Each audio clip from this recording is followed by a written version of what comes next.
Ito, Kibuloy. August ni Pastor Apollo Quiboloy ang pagdinig ng Senado sa mga pang-aabuso umano na ginawa niya sa ilang miyembro ng Kingdom of Jesus Christ. Sa inilabas na audio recording ng KOJC, ginit ni Quiboloy na hindi siya kailanman haharap sa Senado, lalo na sa mga pagdinig na pangungunahan ni Senadora Risa Ontiveros. Ayan, ito Ito po hindi ko kinakampihan si Kibuloy. Sa katunayan, nung eleksyon, binanatan din natin to. Patas tayo dyan. Kahit nga yung kaklase ko si Attorney Vic, binanatan ko nung eleksyon eh. Doon lang tayo sa totoo. Bakit? Kasi si Kibuloy, pinagtanggol si Marcos. Yung kaklase ko si ES Vic, Attorney Vic, binanatan din natin. Bakit? Ayaw parating pasamahin sa debate si Marcos. Oh, nagkausap naman kayo, maayos na. Oh, bakit? Doon lang tayo sa tama. Ha? So hindi ko pinagtatanggol si Kibuloy. Kung may kasalanan talaga si Kibuloy, ikulong nyo. Gusto nyo, maglagay pa kayo sa batas ng bitay eh. Ibitay nyo 3 beses, 3 times a day, ibitay nyo si Kibuloy. Pero, pakinggan nyo. Kaya nga ang sabi ko sa inyo lagi, magdemanda kayo. Dati napagbintangan tayo dyan. Bakit inaano nyo, pinapademanda? Hindi po. Kasi alam nyo, pag sa demanda, may laban yung tao mo eh. Tingnan mo ito, ayaw niya kay sa Hontiveros. Anong nangyayari kasi sa Senate hearing? Sa Congress hearing? Una, isahin ko walang karapatan maghusga ang Senado o ang Kongreso at magdesisyon kung mali o tama yung ginawa. Kung krimen o hindi yung ginawa. Ano lang ang papel nila? In aid of legislation. Sa totoo lang, yung iba dyan ay nagga-grandstanding na lang. May nagagawa bang batas? Kailangan ba talaga yan para lang makagawa ng batas? Ang dami namang pwedeng reviewin. Yung ginagawa ba, naniniwala kayo ni Hontiveros? Yung ginagawa kay Kibuloy ba ay in aid of legislation? O dahil gustong paharapin si Kibuloy at ipahiya sa madlang people? Diyan ako naaasar sa grandstanding, diyan ako naaasar sa trial by publicity. Huwag po ganoon. May problema kayo, idemanda nyo. May ebidensya ka, idemanda nyo. Doon ako eh. Kaya nga sabi ko, bakit kinulong nyo si Ka Eric? Ba't nyo sinara SMNI? Idemanda nyo. Sa totoo, gusto ko pa nga idemanda nyo ang Duterte. Demanda nyo. Ang ginagawa nyo mga animal kayo. Hindi sila hindi lahat. Gusto nyong ipahiya lang sa taong bayan. Gusto nyo gawing trial by publicity. Gusto nyo bakbakan ang mga Duterte. Gusto lang masira. Bakit? Nasa TV eh. Ba't di nyo idemanda? Bakit? Wala kasi kayong ebidensyang matino. Nakakagatin, napapasa sa demanda. Pangalawa, hindi kayo pwede mag-grandstanding sa korte. Hindi kayo sisikat. Hindi ka makakaepal sa korte eh. Pangatlo, hindi mo masisiraan yung tao pag nasa korte. Hindi nadidinig ng taong bayan eh. Karamihan sa mga iniimbestigahan ng mga yan, sabihin na natin ng derechahan. Karamihan naman sa nag-iimbestigan yan, hindi naman para humanap ng hustisya.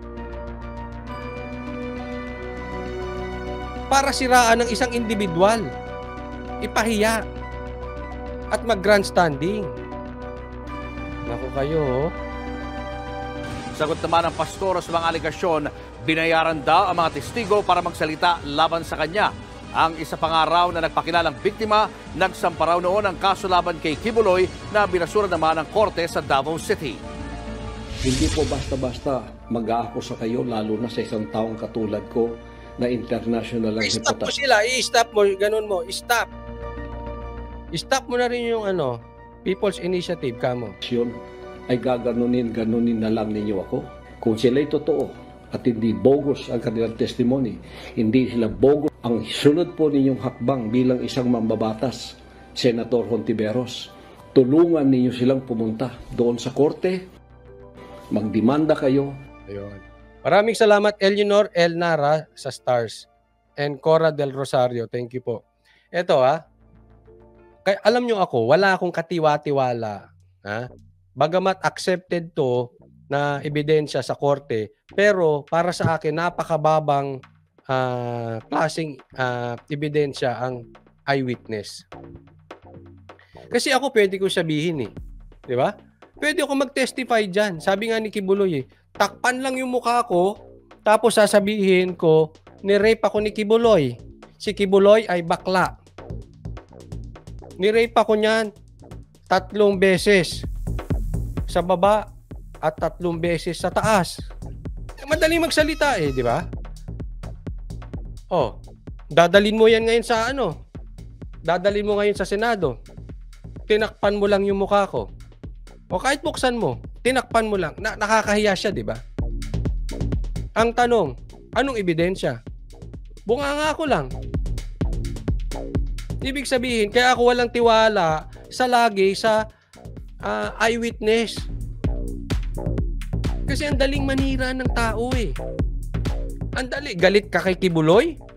Ulitin ko hindi ko pinagtatanggol. Kung siya talaga ay nagmolestya, ikulong. Pero wag tayo laging nagre-resort sa pinapahiya natin ng taong bayan. Maglabas kayo ebidensya, magdemanda kayo. Wag kayong pabida. Diyan ako nagagalit.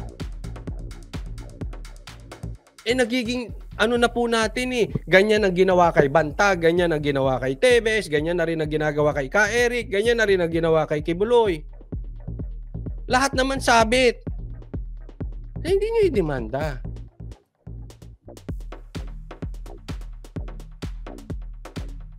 Ang target dito si Duterte talaga Ayan nagsasamon nga siya, magdemanda kayo. Ako nga, hinahamon ka kayo. I-demanda nyo ulit ang Duterte. Tingnan nyo nangyari sa demanda ni Castro. Dismiss, di ba? Bakit? Walang ebidensya. Pero pag pinatawag mo sa Kongreso si Duterte, siguradong gigisa. Kamara pa. Galit na galit sa Duterte yan. Alam naman natin kung bakit. Public knowledge naman po yun. Siguradong paglalaruan si Duterte ron. Ipapahiya. Kahit walang ebidensya, papahiya. Ang tanong nga lang, kaya nila. Kasi magaling sumagot si PRRD. Pero ganun ang nila, bigyan lang ng stress. Kita nyo yung difference? Pag sa korte, dismiss. Yan ang style nila Mga Wag kayong wag kayong bida-bida. Naaasar ako sa mga ganito. Testimonial evidence po ay testimonial or eyewitness evidence po ay para sa akin mababaw. Ang daling i-fabricate niyan. Kahit sino sa inyo dito, pwede ko pagbintangan di ba? Ang dali Hinamo naman ni Senator Ontiveros si Kibuloy na humarap sa Senado para sagutin ang mga akusasyon. Matatanda ang pinasabi na ang pastor para dumalo sa hearing pero hindi siya sumipot. Nasaan na ba talaga si Kibuloy? Naghahanda na kami. Handa ba siya? Ewan ko sa iyo. Sino naghahanda? Kayo, Senado? So plano nyo pagtulungan? O naghahanda kayo na Senado? Ito, hindi ako nagtatanong lang, madam. Ito, kung may dilawan dito, ito ba standard bearer nyo? Sa 2028? Come on. Mga dilawan, calling all dilawans. You can do better than that. Madam, ikaw ba gusto? Kaya ka dakdak ngayon ng dakdak? Nagtatanong lang po, dahil ba galit ka sa Duterte? Tanong lang po. Dahil you're aiming to be the standard bearer ng dilawan come 2028 election? Ako. Naman, dilawan.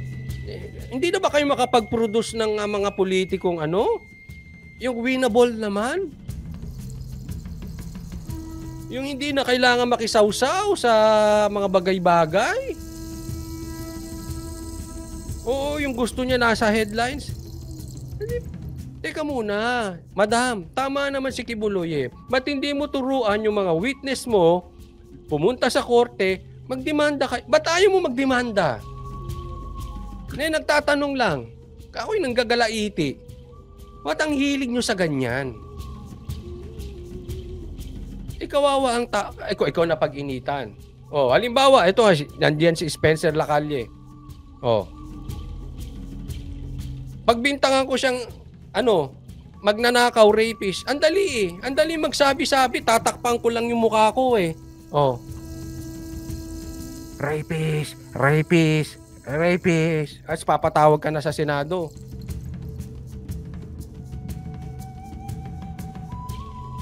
Kawawa yung napapahiya.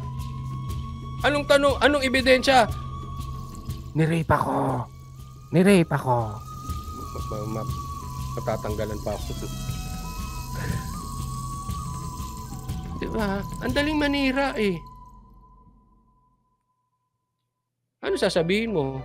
Nakita ko eh. Bakit? Ako yung ginahasa eh.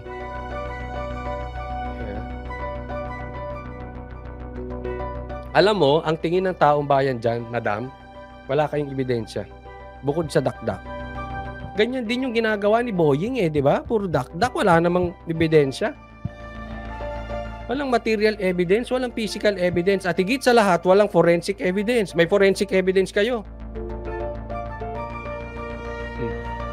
Hindi kung nakita yung sperm doon sa loob ba ng mga babae, di ba may ganon? Yung pwede yun. Oh. Kung puro ganyan lang yan. Puro eyewitness. Testimonial evidence. Correct. Karil, ang tingin ko sa kanya chismosa at marites. Ito kasi mahirap sa ating mga Pilipino. Huwag po kayo magagalit ha. Kasi pagdating sa chismisan, aktibo o Pilipino eh. So syempre, papanoorin pagka ganitong chismisan. Pag dumating si Kibuloy sa Senate, sigurado. Hit na naman yan, daming manunood, mapapanood si Ontiveros. Bakit chismis yun eh? Totoo naman eh. Wala, makaka-epal ba siya sa korte? Hindi pwede yung pa-epal-epal. Hindi pwedeng grandstanding sa korte.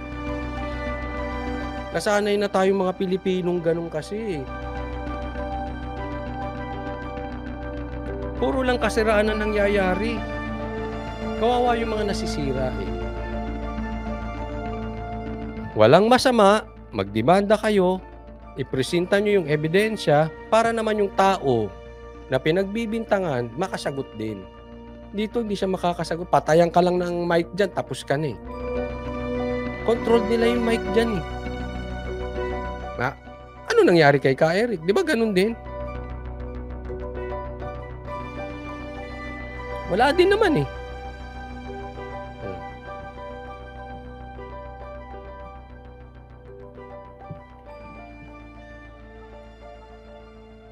Ngayon, natauhan sila.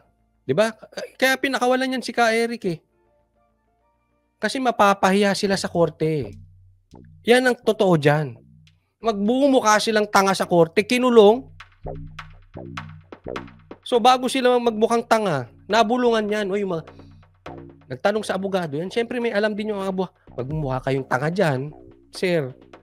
Pakawalan nyo na. Hindi pinakawalan. Ulitin ko. Calling Dilawan. You can do better than that. Pumili kayo ng winnable. Huwag yung ganyan. Said na ba yung mga tao ninyo sa Dilaw?